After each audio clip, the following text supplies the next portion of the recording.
pessoal, tudo bom com vocês? Meu nome é Débora e hoje nós vamos para a nossa segunda aula da disciplina de especialidades odontológicas, tá? Como eu havia comentado, né, na primeira aula a gente fez uma introdução sobre todas as especialidades, todas não, mas a maioria, né, a gente falou um pouquinho sobre elas, né? Outras eu só mencionei que existiam, tá? E aí a gente vai tentar aprofundar um pouquinho mais o nosso conhecimento dentro dessas especialidades. Eu vou separá-las em blocos, né? Ainda faltam 3 módulos, contando com esse. Então, hoje a gente vai falar de cirurgia e endodontia, tá? Eu até iria falar sobre pério, né? Mas eu acho que vocês ficariam com muitas informações. Então, eu vou dividir da seguinte maneira. Nesse módulo a gente fala de cirurgia e endo, tá?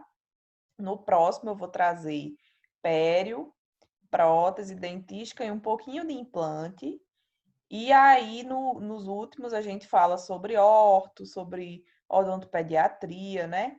Algumas outras especialidades que também a gente vê no dia a dia em consultório odontológico. E outras eu vou só mencionar, ou eu posso mandar material para vocês, já que a gente não tem tanto contato, como eu falei, né? Fitoterapia não é todo profissional que trabalha, odontologia do esporte, odontologia legal, uma coisa bem específica, né?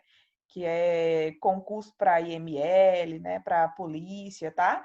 Então, algumas disciplinas, né? Realmente é para quem tem afinidade, que acaba buscando mais conhecimento sobre posteriormente, tá? Então, vamos compartilhar aqui nossa aula.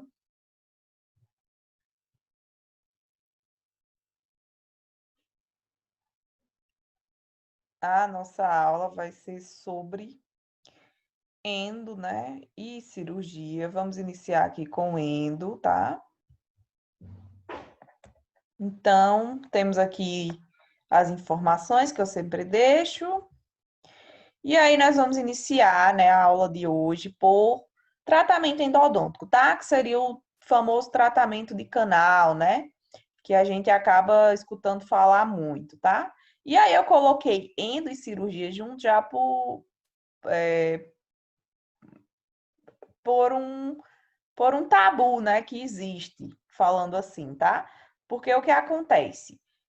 Muita gente morre de medo de dentista, e aí acaba que esses procedimentos são aqueles que causam mais medo, né? Porque é associado muito à dor. Então, a endodontia hoje tem bastante força, né? Ganhou muita visibilidade, porque ela se aprimorou bastante, né? E antes as pessoas não tinham esse hábito de salvar os dentes. E hoje é muito difícil para um dentista retirar um dente que pode ser recuperado. Então, a endo, né, ela ajuda bastante nesses casos, em questão de cárie extensa, de traumatismo, e aí a gente faz o possível para convencer o paciente, né, a salvar o dente dele, tá? Que seria através do tratamento endodôntico, né? Às vezes é necessário uma prótese, algum tratamento, algum tipo de reabilitação, né? Dependendo da situação, da lesão, da extensão, né? Da cárie, ou se for um traumatismo. Porém, é bem comum a gente conseguir, né? Convencer o paciente a salvar. Claro que também entra a questão financeira, né? Um tratamento endodôntico não é barato, dependendo da situação. Se ainda fosse necessário fazer, por exemplo, uma coroa ou algum outro tipo de procedimento. Então, cada caso é um caso e realmente não tem como dizer aqui o que é melhor, o que é pior, tá? E aí, para vocês entenderem, né, o que seria a endodontia. Então, ela é o ramo, né, o campo da odontologia que vai estudar a morfologia da cavidade pulpar, como também a fisiologia e a patologia da polpa dental, certo? Então, vocês sabem, né, que o dentezinho, ele tem a parte de a coroa, né? E aí ele tem esmalte, tem dentina e tem a cavidade pulpar, né? Que temos a câmara pulpar aqui, que é essa mais gordinha, né? Essa maior. E temos, ó, parte de canal radicular, tá? Cemento aqui no 5 e aqui o forame apical. Então, essa partezinha aqui é o que a endodontia estuda, tá? Ela vai estudar a fisiologia e patologia da polpa dental, E também essa parte de prevenção, tratamento, de alterações pulpares, tá? Como também as consequências que essas alterações, tá? Essas patologias vão trazer aos tecidos periapicais, tá? Então, por exemplo, pode gerar uma lesão, um cisto, uma inflamação periodontal, podem ter diversas consequências, não é apenas o dente que está doendo, né? Que se vocês já tiveram uma dor de dente, de uma cárie extensa, sabem que é uma dor muito forte, tem gente que não aguenta, então não é uma brincadeira, né? Tipo, às vezes a pessoa acha que um dente é uma coisinha pequena, uma coisinha pouca, e aí vai postergando, né, aquele cuidado, aquele tratamento, e quando coloca para doer, dói muito. Então, ainda entra para aliviar essa dor também, tá? É bem comum nos consultórios chegarem pessoas que, por exemplo, elas foram fazer avaliação e aí a gente fala, ó, oh, esse dente aqui precisa ser tratado, tem uma cárie. E aí vem aquele velho mito, né? Dizer, ah, é só um pontinho, não tem nada demais, tá? Mas aí, às vezes, o pontinho já tá super infiltrado lá dentro. E aí depois a pessoa vem com a super dor, né? Então, ou ela já tomou, sei lá, tipo, dipirona, ibuprofeno, tudo que existe de remédio de anti-inflamatório, antibiótico, analgésico que não passa. Só vai passar quando a gente fizer o acesso, tá? Abrir certinho para poder liberar, né, essas toxinas, inflamação que tá lá presente dentro da polpa, tá, pessoal? Então, ó, o diagnóstico é super importante. Geralmente se trabalha com a parte de reação inflamatória, né? Alguma inflamação que teve, às vezes a polpa não está necrosada ainda, tá super inflamado, e precisa ser feito um tratamento mesmo assim, ou teve um traumatismo, teve alguma lesão, e aí temos essa inflamação pulpar, e também temos a parte de mortificação, né, que é a necrose pulpar, tá? E aí, ó, eu coloquei essa figurinha, né, para vocês verem, que é exatamente o que eu falei. O cara tá aqui, aí ela começa, vai entrando, entrando, entrando. Quando ela atinge a polpa, tá? Pode ser que necrose, pode ser que só inflame. E aí ela também pode resultar em consequências, né, para os tecidos. Ela pode extravasar aqui, virar um cisto, ter uma lesão, inflamar a parte de cemento, tá? Aqui também temos uma figurinha mostrando, ó. Aqui a gente tira uma radiografia nesse caso e vê, né, se é necessário, se a gente consegue, às vezes, fazer a abertura, coloca uma base forradora e aí espera, deixa um curativo para ver se consegue fazer a restauração mesmo direta. Mas nesse caso aqui já está extremamente avançado e aí não tem jeito, tem que limpar esses canais, tem que fazer a obturação do canal para posteriormente fazer a restauração, tá? Então, cada caso tem que ser avaliado, tem que ser feito diagnóstico, tem que ser feito teste. Então, a gente usa de testes de sensibilidade térmica, de palpação, certo? São várias etapas para se fechar o diagnóstico e se falar, né, qual o melhor tratamento, tá, para o paciente. E aí, medidas preliminares, né? Aí vem muito essa parte de trabalho conjunto, tá? Do TSB, né? Em conjunto com a equipe que esteja lá do dentista e com o dentista. Então, a parte de organização dos instrumentais é super importante, tá? Uma bancada bem organizada na endo é muito importante, a gente precisa de muito material. Entretanto, até no livro que eu recomendei para vocês, ele fala que o importante é que você conheça, né, a etapa clínica, a sequência clínica, e você converse com a pessoa lá, o dentista ou a equipe que você está auxiliando. Porque, ó, eu coloquei aqui duas mesas diferentes, tá? Tem gente que gosta de trabalhar de determinada forma, tem gente que gosta de trabalhar de outra forma. Então, às vezes, tem gente que gosta da sequência da esquerda para a direita, já tem gente que gosta da direita para a esquerda, com a parte de anestesia embaixo, outros com anestesia em cima. Entretanto, né, é importante que vocês conheçam também os materiais. Então, sempre tem que ter um jogo clínico, um espelho, né? É bom que seja anti-embaçante, que seja plano, uma sonda exploradora de endo, uma pinça, a parte de anestesia, certo? E aí outras partes vão sendo acrescentadas, né? De acordo com a etapa clínica que a gente vai estar, a gente vai ver que as endos, né? O, a, a endodontia, ela pode ser feita, hoje em dia já é feita às vezes em sessão única, mas muitas vezes ela se divide em 2 ou 3 sessões. Então, às vezes, na primeira sessão vai ser só abertura coronária. Então, você precisa o quê? De isolamento, precisa da lima para fazer o acesso do canal, tá? Então, assim, realmente tem que entender o que é que vai ser, o que é que vai acontecer na hora, né? Qual procedimento vai ser feito, conversa com o dentista antes, ó, vai precisar de quê, né? Como é que é para organizar, enfim. Precisa existir essa conversa para que você não acabe colocando material de mais ou material de menos, né? E também até para você não desperdiçar. Então, vai colocar todo o material, sendo que não vai utilizar todo. E aí você vai ter que tirar tudo, limpar tudo de novo, esterilizar tudo de novo, tá?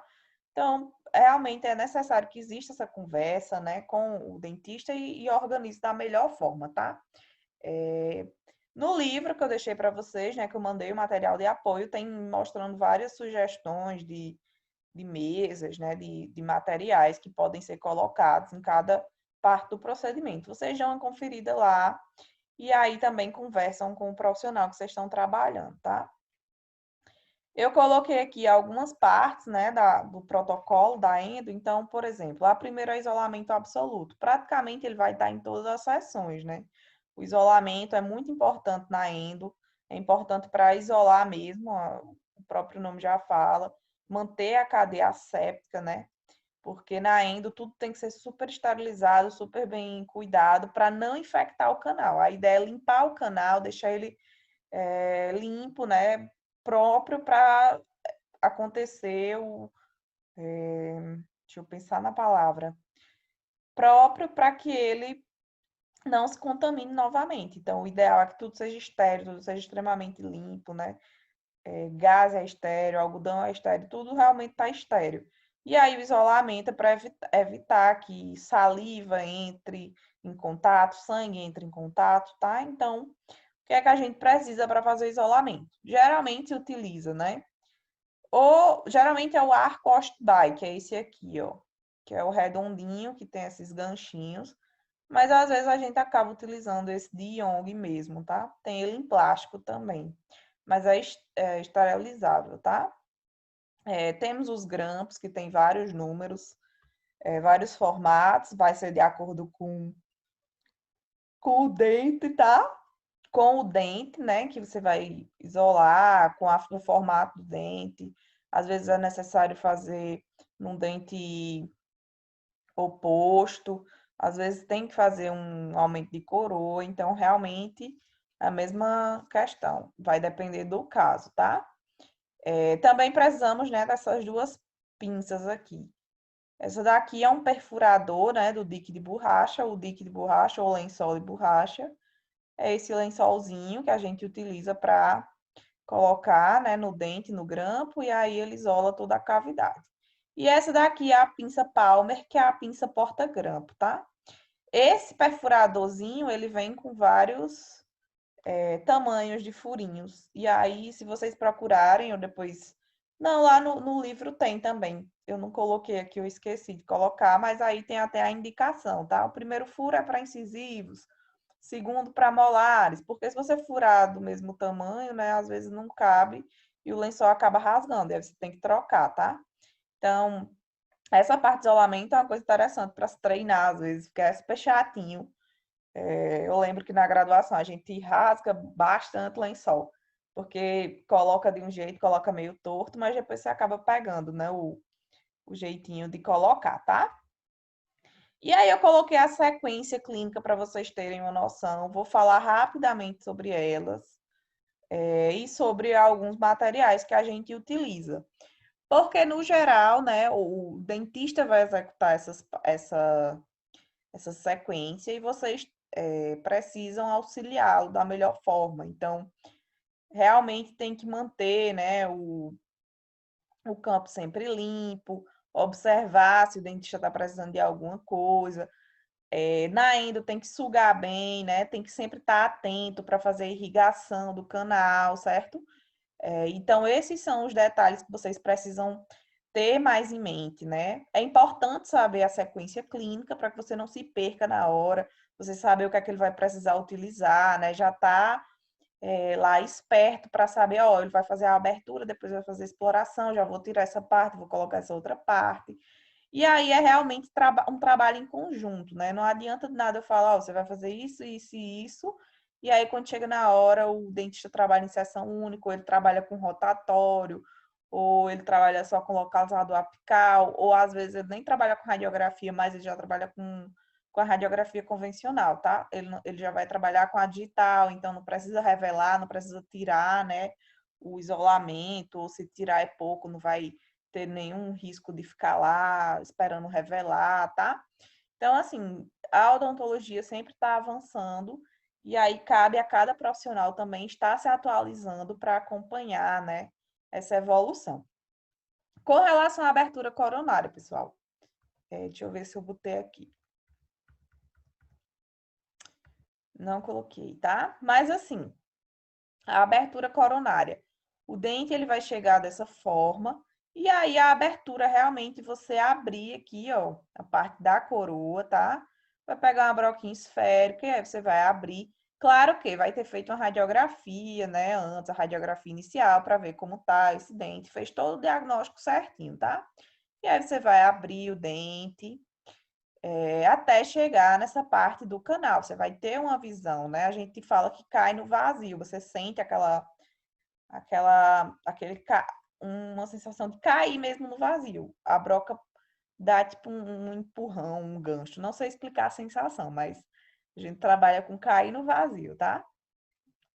E aí, depois de fazer essa abertura, né? Você viu lá, deixa bem conformadozinho, vai deixar circular, né? Ou às vezes é meio triangular, mas deixa lá super conformado, né? As paredes, para não ficar nenhum espícula, não ficar sobra de esmalte e acabar você se arranhando, desgastando material, tá? Então, depois disso, nós vamos fazer a exploração do canal radicular, certo? E aí a gente já vai utilizar as limas, eu até já coloquei aqui. Então, as limas são parece um alfinete, né, uma agulha, enfim. Mas aí elas têm comprimentos diferentes, né, dessa parte aqui. E também tem cores, né, tamanhos diferentes. Então, nós trabalhamos com 4 tipos, basicamente, certo? Essas 3 aqui, ó, são as limas especiais. Então, elas têm 6, 8 e 10 milímetros. São super fininhas. Geralmente são utilizadas nessa parte, né, de fazer exploração do canal radicular, que é quando você vai, depois que você abre lá, você dá uma limada. Às vezes vem a própria polpa já, quando você está limando, você vai sentir como é esse canal, né? Ver se ele tem curvatura, tá? Você vai sim fazer essa primeira análise mesmo. Também temos a primeira, segunda e terceira série, tá? Então, a primeira série vem até aqui, o número 40, ó, do 15 ao 40. Segunda série, do 45 ao 80. E a terceira, do 90 ao 140, tá? E elas, como eu falei, variam, né, em relação ao tamanho. E o que isso significa? Então, assim, temos de 21, 25, 28 e 31 milímetros, porque tem canais com diferentes comprimentos, tá? Então, nem sempre um de 21 milímetros vai chegar até lá no nosso comprimento de trabalho. Aí você vai precisar pegar uma de 28, 31. Claro que vai depender do tamanho da raiz, né? E eu vou falar como a gente descobre isso. E aqui eu até já coloquei, ó, que a gente usa, né, de forma sequencial e inicia num calibre, né, menor e vai alargando esse canal, certo? Então, assim, é feito o preparo cervical. O que é isso? Ó, vocês podem ver aqui, nós fizemos a abertura coronária e aí reconhecemos o canal, né? Como tá aqui, explorou o canal radicular certinho, irriga, aspira, tá? E aí a gente faz o preparo cervical, ó. Usa umas brocas lá especiais, as gates, tá? E aí você dá uma alargada nessa parte aqui cervical para que tenha uma melhor visualização, né? Que quando for fazer a obturação também faça de uma forma que seja eficaz, tá? Depois disso, nós vamos para a odontometria, que seria exatamente fazer a radiografia, né? E ver o tamanho desse dente para poder trabalhar da melhor forma, porque a gente não pode colocar material além do ápice, tá? Tem que ter realmente o exato tamanho. Se colocar antes, fica errado, porque essa parte aqui, ó, vai ficar contaminada. Se extravasar, né, o material também não é legal, tá? Então, precisa saber o tamanho desse dente para fazer a limagem, né, e a obturação da melhor forma, tá? E aí nós vamos para o preparo, né, dos canais, que é com essas limas. Então, você vai alargar, né, todo o canal, vai deixar ele todo preparado para receber o cone e fazer a obturação final, tá? Também, ó, nós usamos alguns outros materiais, né, durante essa sequência clínica. Temos o localizador apical, que são bem confiáveis, né? E eles são utilizados para realmente fazer essa localização, sem ser de forma manual, né? Então, você coloca a ponta da lima nele, certo?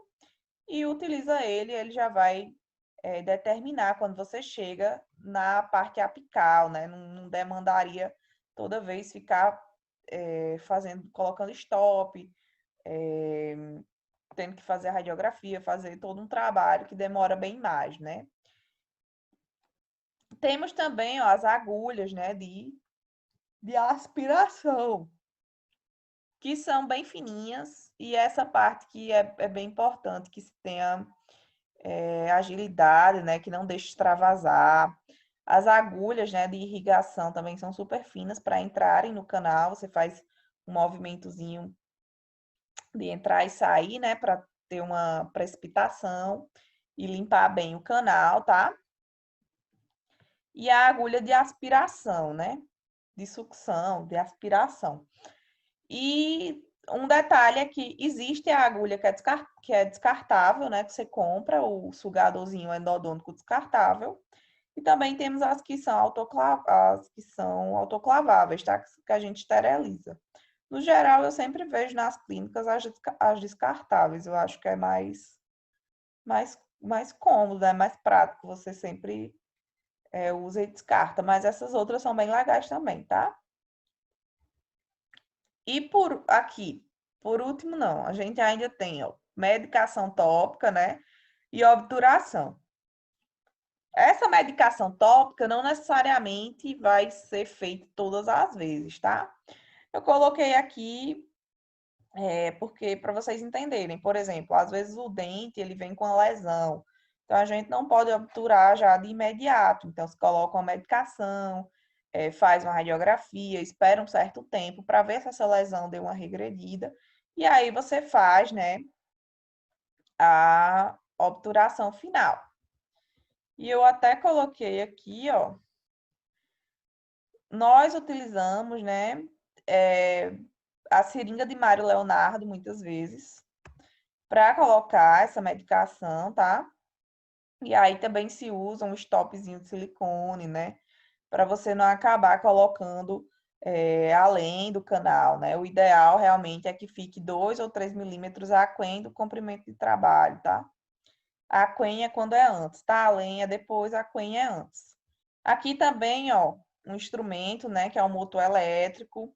Esse eu nem vou me atrever a falar tanto para vocês, que eu confesso que eu nunca nem utilizei ele. A gente na faculdade, né, acaba utilizando só a parte manual, e nem em consultório, quando você vai trabalhar, para quem faz endo, a gente só faz manual também, tá?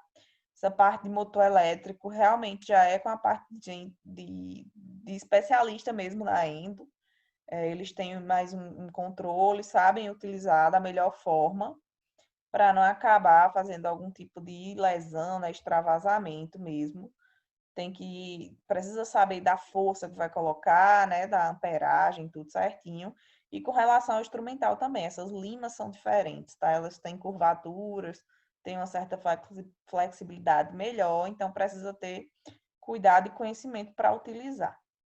E aí, por fim, a gente vai fazer a obturação dos canais, tá, pessoal? Então, o que é que se faz na obturação? Nós utilizamos os cones, né, de gutta-percha, e primeiro a gente faz um teste do cone, tá? Quando tá tudo limpinho aqui, né, o canal já tá seco, tudo certinho, se coloca, né, esse cone de gutta-percha para ver se ele vai travar aqui. Quando você coloca ele, né, com a pinça, se ele for do tamanho correto, né, de acordo com sua limagem, ele dá um travamentozinho. E aí você vai, tira a radiografia e vê se ele realmente está encaixado, né, se ele está no comprimento correto.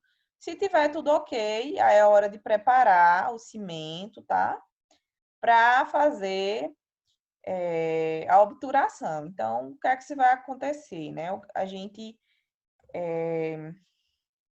usa geralmente um lentulo para ganhar espaço. E aí o que você faz? Você vai pegar, vai espatular lá o cimento. Então, muitas vezes a gente dá uma meladinha no próprio cone e aí vai inserir ele, tá? Para que ele fique, para que ele seja adesivado lá. Entretanto, né, é necessário que se coloquem cones secundários. Esse nosso cone é o principal, né? Porém, precisa ser preenchido totalmente, né? A cavidade pulpar, né? O canal. Então, a gente usa o lentulo, que é um materialzinho que parece um alfinete também, parece uma lima. E aí você coloca ele no canal, né? Ganha um pouquinho de espaço, ele tá aqui, ó.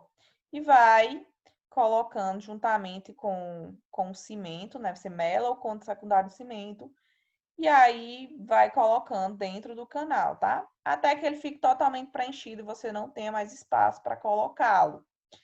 Então, você vem com o calcador, né? Não sei se alguém já viu, já fez uma endo, já, já viu como é feita. E aí a gente usa um calcadorzinho que parece uma sonda, se você pensar assim. Coloca ele na lamparina, no fogo, e aí só é cortar isso aqui, ó, bem na parte final, né? Na parte da cervical mesmo. E aí corta isso aqui tudo e fica bem uniforme, tá? Tá aqui, ó, para vocês verem. Então, temos aqui, ó, um dente tratado endodonticamente, ó. O cimento, né, junto com a gutta-percha vai ficar radiopaco, então você consegue ver esse tratamento, tá? Ó, aqui também duas raízes tratadas, tá? Então, é bem bonita a endo, é super importante, né? Existem indicações, além das que eu falei,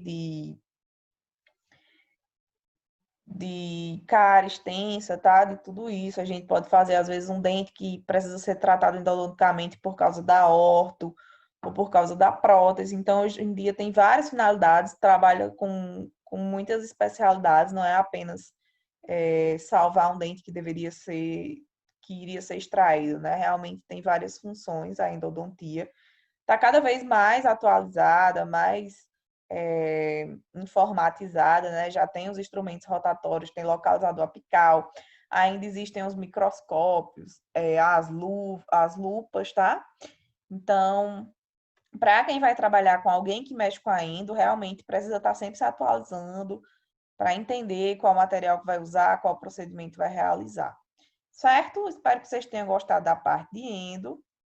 E aí, agora a gente vai para a cirurgia, pessoal.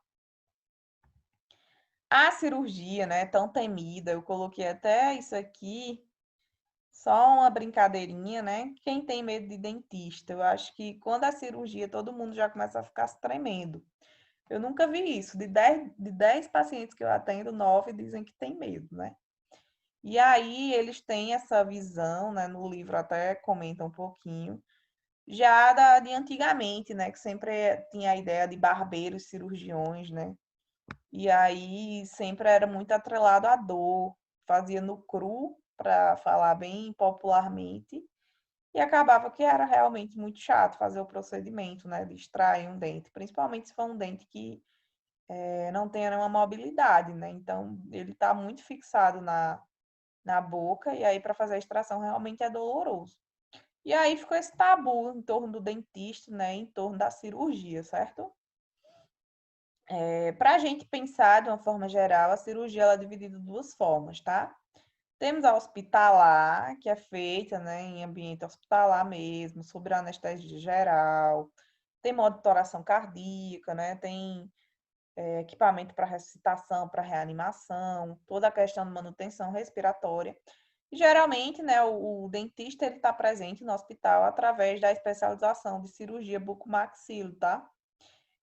E lá é feito, por exemplo, cirurgias ortognáticas, que são aquelas das pessoas que têm algum tipo de deformidade, né, alguma oclusopatia e não conseguem resolver com o aparelho, e aí é necessário fazer a cirurgia.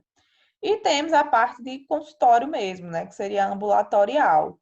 Então, essa ela vai ser realizada no consultório, sob anestesia local, tá? Sem monitoração e sem equipamentos de reanimação. Claro que é importante ter o kit, né, de primeiros socorros lá no ambiente de trabalho, porque nunca se sabe quando pode acontecer algum tipo de emergência. Mas, no geral, são procedimentos mais simples que são feitos com anestesia local, tá? E aí, na cirurgia, é importante a gente pensar que existem 3 tempos, né? A pré-cirurgia, a cirurgia propriamente dita e a pós-cirurgia, tá? E aí a gente vai falar um pouquinho desses 3 tempos. Na pré-cirurgia, o que é que a gente precisa entender, certo? Precisamos fazer um bom planejamento e agendamento. É super importante que a gente sente com o profissional, né, com o dentista, veja qual caso vai ser, o que é que vai precisar, já se organiza antes. Principalmente com relação a instrumental, para estar tudo estéreo, tá tudo limpo, certo?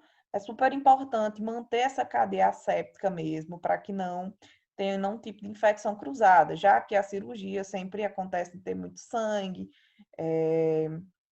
e todos nós sabemos, né, que às vezes utiliza broca, então pode ter aerosol contaminado, então é importante que exista realmente todo o cuidado de se manter essa cadeia, tá? E aí eu coloquei, ó, organizar, confirmar horário, às vezes agendar um horário maior, ver qual é o caso, é, se vai ter, por exemplo, algum tipo de enxertia óssea, ou se vai fazer remoção de osso, tá? Se é um terceiro molar é mais complicado, às vezes são 2, às vezes são os 4 terceiros molares, então, enfim, tem que analisar mesmo qual vai ser a cirurgia, conversa direitinho, organiza o tempo, para não fazer tudo muito em cima, né? Não fazer tudo corrido e acabar sendo cansativo, exaustivo, tanto para vocês, profissionais, quanto para os pacientes. E aí nós temos também o quê? Preparo do ambiente, pessoal. Super importante, ó. Obedecer normas de biossegurança, tá? Importantíssimo. Então, principalmente agora, a gente está aí em pandemia, né? Todo mundo viu a importância de se utilizar o EPI, né? Equipamento de proteção individual. Então, utiliza certinho, sapato fechado, usa propé se quiser, calça jeans, né? Blusa, jaleco, usa ainda o avental por cima, luva cirúrgica estéreo, gorro, óculos, né? A máscara, tá? Então, observar isso certinho mesmo. O ambiente é interessante que ele seja tranquilo, né? Para não estressar o paciente. É interessante que seja sem ruídos. Às vezes pode colocar uma música ambiente, pode colocar uma aromaterapia, uma cromoterapia, tá? Então, tem que pensar no paciente mesmo, no conforto dele. Também é legal olhar a temperatura. Quando a gente está de EPI, né, com capote e tudo mais, fica bem quente para a gente, mas às vezes a gente tem que lembrar que o paciente às vezes está morrendo de frio. Eu sempre, acaba que sempre acontece isso no consultório. Às vezes eu baixo demais a temperatura, né, e quando eu vejo o paciente está tremendo, aí eu tenho que lembrar de subir de vez em quando para a sala ficar numa temperatura agradável, tá? Então, precisa ter esse cuidado. Evitar termos, né, de falar com o paciente como sangue, agulha. Sempre evita de falar isso para não estressá-lo, tá? É super importante que se fale umidade ou ponta ao invés de agulha. Tenta falar alguns outros termos ou nem fala sobre esses termos, tá? Deixa a mesinha preparada, o paciente senta. Claro que você também não deve mentir, né? Se ele perguntar se vai doer, você fala que não, que se faz anestesia, que pode sentir um leve incômodo, mas é só informar. E aí se toma as medidas necessárias. Não se pode mentir, mas assim, tenta ao máximo tranquilizar o paciente, certo? E aí, com relação ao preparo do paciente, é super importante fazer um bom acolhimento. Não existe uma receita de bolo para esse acolhimento, porque cada pessoa é diferente, né? Cada pessoa tem seus medos, tem seus traumas. Então, você realmente precisa fazer uma boa anamnese, conhecer o paciente, ter um cuidado com ele, tá? Tem que checar, né, exames, radiografias, questão de parecer médico, porque alguns pacientes, eles acabam que têm algumas outras morbidades, né, comorbidades, e aí, por exemplo, um paciente que é diabético, um paciente que é hipertenso, às vezes precisa fazer um procedimento, mas precisa ter o parecer médico, ou você solicitou algum exame de hemograma, né? Foi solicitado algum tipo de exame. Então, tem que conferir tudo, se está tudo certinho, para realmente começar a fazer o procedimento lá de preparação, né, do ambiente, tá? Também é importante verificar a medicação pré-operatória. Muitas vezes a gente acaba receitando algum ansiolítico, algum antibiótico, fazer profilaxia antibiótica ou coisas assim. Então, confere, né, com o dentista e com o paciente, se foi receitado, se ele tomou, para não acabar acontecendo alguma intercorrência no meio da cirurgia, porque não foi verificado isso, tá? E aí, ó, mesma coisa da endo, certo? A montagem da mesa. Existem, claro, algumas instruções, né? Alguns protocolos ensinando como montar a mesa, né? Então, eu peguei até isso aqui do dentista concurseiro, ó. E aí fala que exame clínico, anestesia, diarese e hemostasia fica aqui embaixo. Essa outra parte da direita, né, seria separação, apreensão especiais. Em cima, na direita, seria a irrigação, aspiração, anestésico, agulha e gaze. E, por fim, na parte de cima, no final, seria a síntese e fio de sutura. Mas, claro que isso é uma sugestão, tá? Então, vocês veem que aqui já mudou. O kit clínico ficou em cima, né? A parte de sutura tá aqui.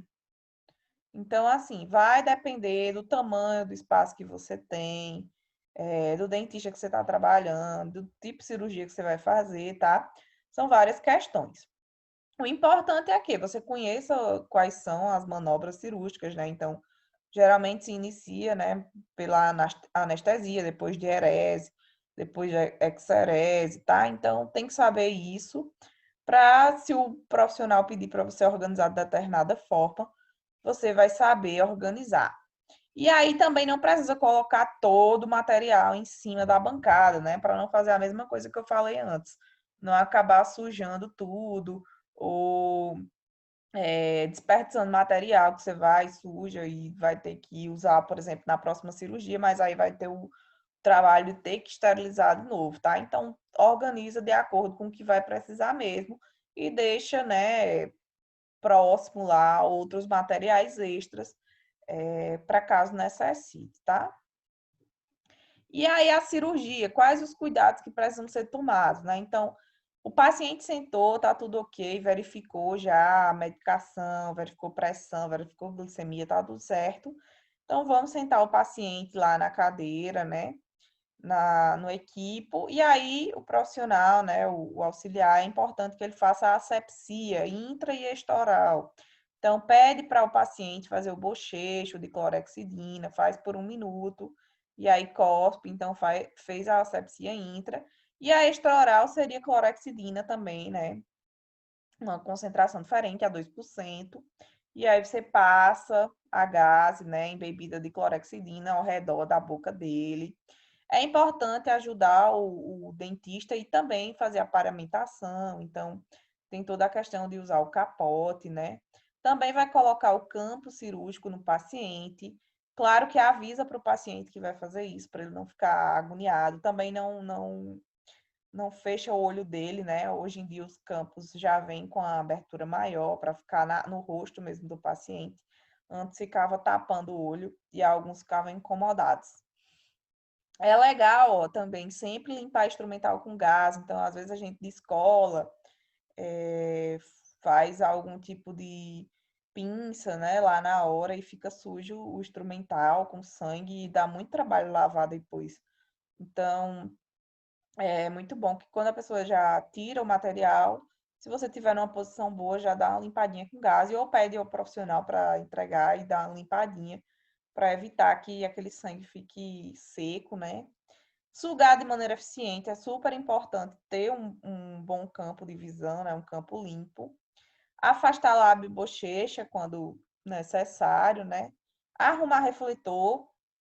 Então, isso é uma coisa que os dois podem fazer, mas assim, no geral, o auxiliar fica ajustando enquanto o profissional está lá afastando e fazendo algum tipo de corte ou outro procedimento, né?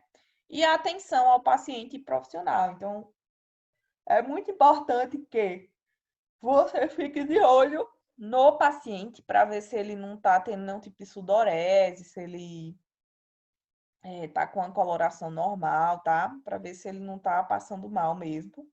E também ficar atento, né, ao profissional, ao dentista, para ver se ele não está, para ver as expressões. Muitas vezes a gente se comunica com o auxiliar por expressão, né? Então, faz algum tipo de expressão para pegar algum material ou uma expressão para tranquilizar o paciente.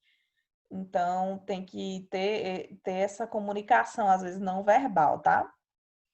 E aí eu coloquei, né, os instrumentais que a gente utiliza na parte das manobras cirúrgicas. Então, a dierese é a parte de fazer a incisão e difusão, né, que seria o corte mesmo, para visualizar, tá? O campo, né, seja para fazer a extração ou para fazer algum tipo de remoção de tecido, tá? Então, geralmente a gente utiliza, né, bisturi, né? Aqui tá o cabo, aqui é a lâmina, utiliza algum tipo de tesoura, utiliza descolador de molde, tá? Descolador, tem o descolador de molde, tem espátula 7 que às vezes as pessoas usam, mas o certo é descolador, tá? Esse aqui é a cureta, eu acho. Tá meio ruim essa foto, depois eu olho no livro.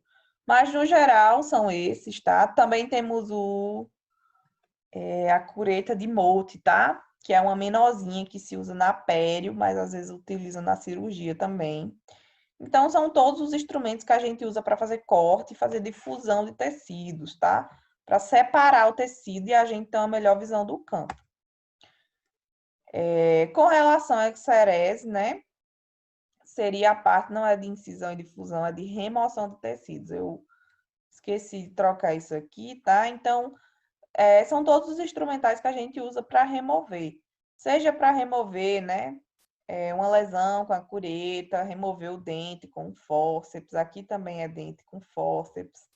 Aqui questão de osso, né? Então tem alveolótomo, lima para osso, tá? Aqui para tecido, né? Então para pinçar algum tecido. Hemostática também serve para pinçar o tecido e aí você vai e corta com bisturi ou às vezes com a própria pinça, né? Dependendo do tecido, ele sai, mas não é legal fazer isso, porque pode danificar a peça, tá? A síntese seria a parte de. Não é incisão e difusão, eu realmente errei. Mas seguimos a vida. A síntese é a parte de unir, né, os tecidos para acelerar a cicatrização. Então, geralmente se usa fio de sutura, porta-agulha, né? Pinça, tesoura, tá? Aqui é um porta-agulha de Castroviejo. Não é o porta-agulha de Mayweather, não. Acho que tá aqui o de Mayweather. O de Mayweather geralmente é assim, ó. Aquele é o de Castroviejo, é utilizado muito na pério, tá? Ou quando vai fazer alguma sutura de gengiva mais delicada. E aí a tesoura de sutura, né? Ela tem essa pontinha, é muito bom para fazer remoção de sutura com ela. É só encaixar no fio e aí já corta. Ela tem uma ponta ativa muito bem cortante, é muito bom. Às vezes com essa você dá uma tremida ou vai assim, como ela não tem a ponta romba, né? Meio curvada, às vezes você vai e pode furar um pouquinho a gengiva. Então, essa daqui é a melhor para se fazer o corte, tá? E aí, no pós-cirúrgico, né? O que é que a gente faz? Terminou a cirurgia, foi tudo ok. Então, primeiro, retira o campo do paciente, né? Dobra e descarta para evitar a infecção cruzada. Também é importante fazer a limpeza, né, dos lábios e face do paciente, com soro. Pede ao paciente para sentar, pede para ele aguardar um pouquinho, para a gente ver se está tudo bem, né? Às vezes está muito tempo deitado, muito tempo com a boca aberta, pode sentir alguma tontura. E aí vai orientar o paciente, certo? Quanto às instruções. Então, sobre não fazer esforço, sobre não pegar sol, pelo menos nas 48 horas, né? Pós-cirurgia. Questão de alimentação, sobre a medicação que o dentista passar, tá? Então, é importante fazer essa orientação, tanto verbalmente quanto por escrito, né? Pede para ele assinar também, para assegurar que fez. E aí, questão de limpeza, né? Vai retirar a parte de descartáveis e dispensa de forma correta. Então, tudo que for pérfuro cortante, vai e faz o descarte, tá? Com relação ao instrumental, também já coloca lá em degermante, deixa agindo enquanto você está retirando descartável, limpando a sala. E aí vai para realmente lavar, esterilizar o material e checa o material de consumo, né? Ver se está tudo certinho já para as próximas cirurgias, se está faltando alguma coisa, tá? E por fim, né, se está tudo certo, nós vamos fazer a remoção de sutura, pensando na extração, tá? Ou até mesmo em uma remoção de alguma lesão, né, de tecido mesmo. Então, vai fazer a remoção de sutura, geralmente após 7, 8 dias da cirurgia. E aí é importante verificar a cicatrização, né? Por exemplo, se o alvéolo tá com esse aspecto aqui de alveolite seca, se ele tá sujo, se não tá bem coaptado que fala, se não tá bem unidozinho aqui, se não tá mesmo com a cara boa de cicatrização, tem que mostrar para o dentista, né, para ele ver se não aconteceu nenhuma intercorrência nesse pós-cirúrgico, tá? Caso não, caso esteja com aspecto saudável, a gengiva tá ok, não tem resto de alimento dentro, não, tá, ele tá bem unido, né, os tecidos, aí você pode fazer sim a remoção, né, com tesoura em pinça. Então é só encaixar aquela tesourinha ou qualquer outra, ou às vezes dá uma puxadinha, né, com a pinça, corta e tira. É super tranquilo, super fácil. Pode passar uma gazezinha com clorexidina antes, né, para dar uma limpeza, tá? E aí orienta o paciente, né, para fazer a escovação normal, tá? Tudo normal, principalmente se já tiver o que é a cicatrização. Então, pessoal, é isso, nossa aula, certo? Os 2 capítulos eu peguei do livro ASB e TSB, Formação e Prática da Equipe Auxiliar. É um livro bem completo, né? Ele aborda todas as especialidades e, basicamente, nós vamos usar ele como referência, certo? Nessa disciplina. Então, quem quiser, eu posso compartilhar depois os outros capítulos, e aí é bem interessante para vocês lerem, até para quem tem interesse em estudar, né, para concurso ou provas assim, ele é bem completinho, tá? Então, espero que vocês tenham gostado e até a próxima aula, com mais algumas especialidades, né? A gente vai para uma parte mais estética, agora foi mais voltado para a parte mais pesada da odonto, aquela parte que causa mais medo. A outra é mais estética, mas tão importante quanto, tá? Então, até a próxima. Espero que vocês tenham gostado mesmo. Qualquer dúvida, é só falar comigo por e-mail ou por WhatsApp.